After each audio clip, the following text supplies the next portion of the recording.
처음 변호사 일을 시작할 때는 되게 얼어 있었어요. 이 사람이 나를 변호사로 생각을 할까? 생각을 했었는데, 이제 의뢰인의 입장에서 제가 생각을 해보려고 하다 보니까, 우리가 병원을 가려고 해도 내가 어떤 뭐 질환에 대해서, 내가 아픈 곳에 대해서 의사한테 어떻게 하면 얘기를 잘 할 수 있을까? 또 이 의사가 나한테 불친절하지는 않을까? 나의 상황을 어떻게 하면 잘 설득시킬 수 있을까? 이런 것들을 고민을 하듯이 의뢰인들도 마찬가지예요. 저를 찾아오시기 전에 얘기를 들어보면 잠을 한숨도 못 자고 왔다는 분들이 많아요.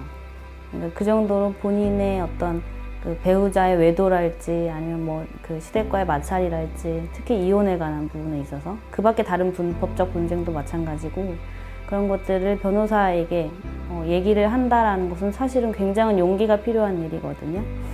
사실 친정엄마한테도 얘기 못하는 부분이 많고 아무리 가까운 친구라고 하더라도 그런 부분을 얘기하는 것을 사실은 쉽지는 않아요. 그런데 그거를 아무도 한 번도 본 적 없던 변호사에게 얘기를 한다는 것은 굉장히 큰 용기가 필요해요.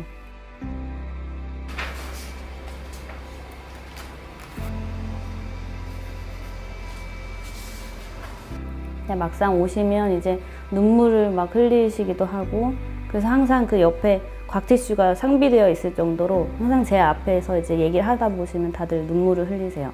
그럴 정도로 그 본인한테는 굉장히 민감하고 중요한 일인 거잖아요. 그러니까 그런 부분에 있어서 제가 뭐 딱 그 변호사로서 뭐 딱 정답을 얘기해주고 법적인 부분만 얘기해주고 차갑게 뭐 냉정하게 응대를 한다면 그 사람들한테는 또 하나의 상처가 될 수 있다고 생각을 하거든요.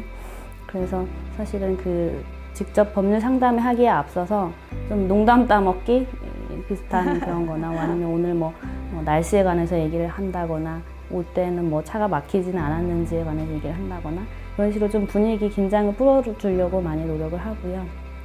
또 상담을 마치고 가셔서도 그때 그걸 물어봤어야 되는데 나 지금 이거 너무 궁금하고 답답한데 하실 때 다른 이제 법률사무소나 변호사분들은 자기 개인 정보를 공개를 잘 안 하세요. 특히 전화번호 같은 거는 본인의 이제 사생활이 많이 침해가 되기 때문에 공개를 안 하시는데 저는 다 무조건 공개를 하고요.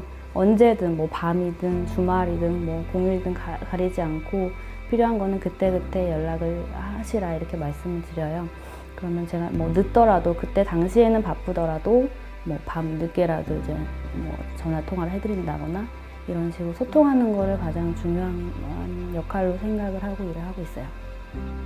물론 처음부터 제 개인 전화번호를 의뢰인분들한테 뭐 공개하는 것이 쉽지는 않았어요. 왜냐면 저도 이제 낮에는 변호사이지만 밤에 이제 집에 가면 누군가의 와이프이고 또 아이 엄마이기 때문에 뭐 시도 때도 없이 전화에 시달리고 뭐 주말 평일 뭐 가리지 않고 이제 일의 연장선상이 될 테니까요. 전화를 받는 일이. 근데 이제 그분들의 입장에서 생각을 해보면 당장 내가 뭐 궁금하고 혹은 뭐 고민을 털어놓을 어떤 법적인 문제들이 생겼는데 변호사랑 직접 소통이 당장 되지 않으면 뭐 예를 들면 저랑 통화하면 30분 뭐 1분이면 해소될 일들이 그분들은 뭐 인터넷 찾아보고 뭐 실장님들도 많이 계시니까 실장님 통해서 뭐 하소연해보고 한들 저랑 30초 1분 통화하는 것에 비교는 하지 않거든요. 그러니까 그분들 입장에서 생각해보면 내가 조금 불편하더라도 그렇게 그분들을 응대해주면 그냥 일반적인 법적 분쟁을 뭐 잘 해결해 드리는 것보다는 깊게 소통하고 그분의 감정을 공감을 해주는 부분을 제가 많이 보듬어 줄 수 있겠구나 라는 생각을 갖게 되어서 앞으로도 쭉 그런 식으로 변호사 역할을 해 나갈 것 같아요. 의뢰인분들하고 이제 소통을 하다 보면 제가 여자 변호사라서 더 나은 점들이 많더라고요. 예를 들면 여자분들 같은 경우에는 본인의 이제 뭐 친구나 친정엄마, 특히 친정엄마는 많이 걱정하신다고 하면서 얘기를 절대 안 하시더라고요. 친구한테는 또 창피해서 본인의 어떤 가정사에 대해서 얘기하는 거를 말하고 싶지 않잖아요. 근데 제가 여자이기 때문에 또 저도 이제 가정이 있는 주부이기 때문에 그 공감할 수 있는 부분들이 굉장히 많아요. 그래서 그런 부분들을 이제 친구처럼 편하게 얘기를 들어줄 수 있다는 점에서 좋아하시는 것 같고, 남자분들 같은 경우에도 이제 와이프의 심리가 궁금하신 분들이 굉장히 많아요.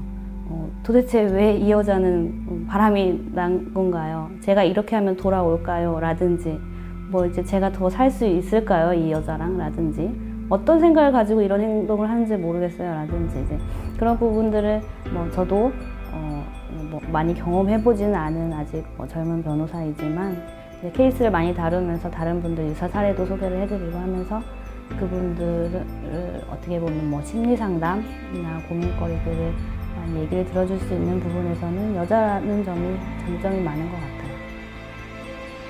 궁극적으로는 뭐 승소율이 높은 변호사, 뭐 법적으로 많은 정보를 알려줄 수 있는 변호사가 중요하고 더 좋은 것이기도 하죠. 근데 그거를 더 넘어서서 저는 나중에 제가 뭐 40대, 50대, 60대 계속 가면서 변호사 생활을 쭉 할 텐데, 이렇게 해 나가면서 누적된 이제 경험이나 의뢰인과 공감할 수 있는 이런 부분들을 바탕으로 해서 뭐 이혼하면 너 그 변호사 한번 찾아가 봐야 돼. 서유리 변호사랑 한번 상담을 받아봐라.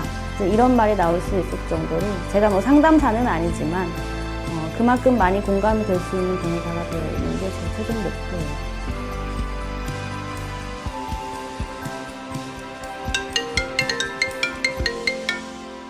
네, 변호사 서유리입니다.